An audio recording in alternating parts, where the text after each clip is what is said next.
Hello and very good afternoon to all my dear lovely students. I hope you all are doing well.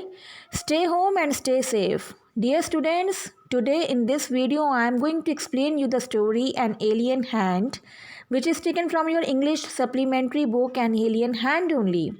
This is chapter 10, class 7th, and this is your Nima ma'am who is going to explain you the story. So please lend me your ears and listen the story with utmost sincerity.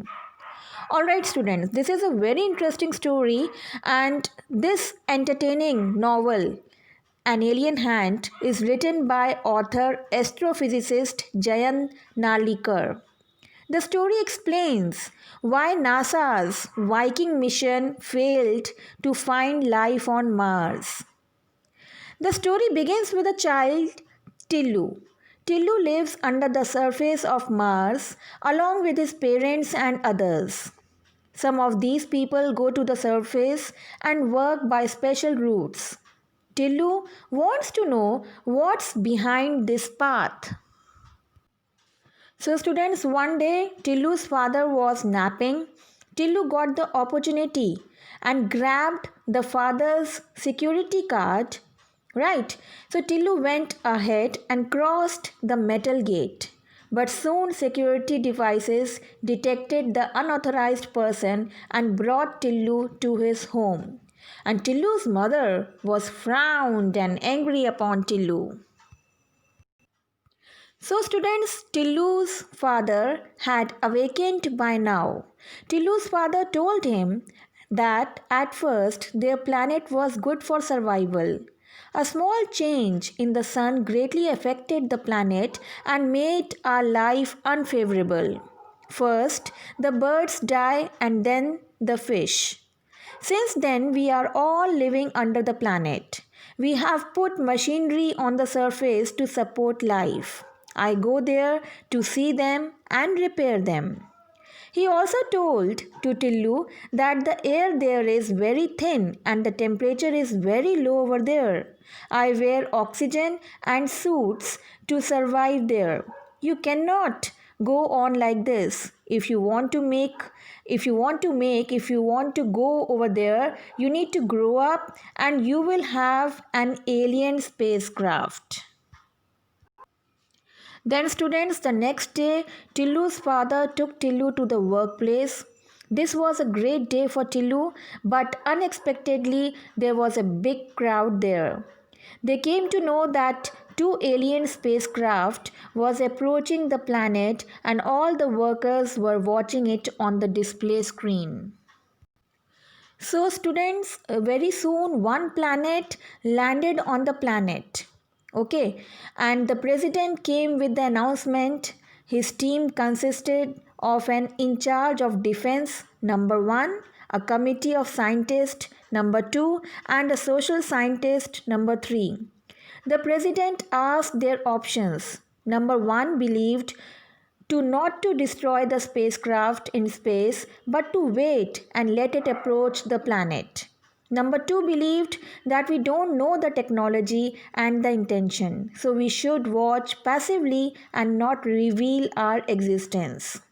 The third one, who hardly agreed upon number 2, also agreed with number 2.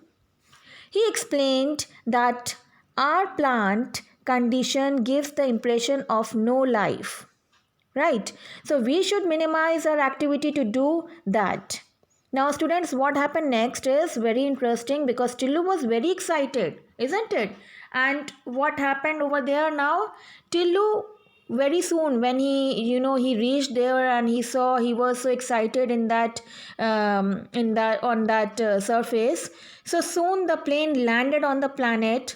A mechanical hand slowly came out of the craft and started collecting the soil. Right. There was a red button on the control room. It was intriguing Tillu. His father saw it and tried to stop Tillu, but it was too late. Tillu had pressed the button. So you see, students, that is why our elders are always telling us, that children, they should be prohibited to such delicate and those places where you with a button only everything could be destroyed, right? Now, students, next we see that NASA at the same time was having a press conference on the Earth. Okay, it announced that his craft has stopped working. So Tillu's father gently neutralized the button position. Somehow he was able to rectify Tillu's mistake. Otherwise, what could have happened? You can't even imagine, right? Now, students, next we see that Tillu's father, when he gently neutralized the button, right? Now, NASA at the same time announced a press release. Our technician has overcome the malfunction and our malfunction and our craft has collected soil sample. Unfortunately, the Mars soil does not contain any trace of life. So students, here we see that this story lets you imagine the region of why NASA did not see the sign of life on Mars. From the story, a person can see that people living on Mars did not want to let aliens know that they exist beneath the surface. So, when NASA sent the craft on mission Mars, they did not get anything, right? They did not get anything from there. Are you getting it? So, we see that the fact that whether the life is there on Mars or not, it is still the mystery. Okay, it is still yet not, it is yet not opened, it is yet not cleared, right? Now, students, I hope you have enjoyed this story. Thank you very much for listening and have a good day.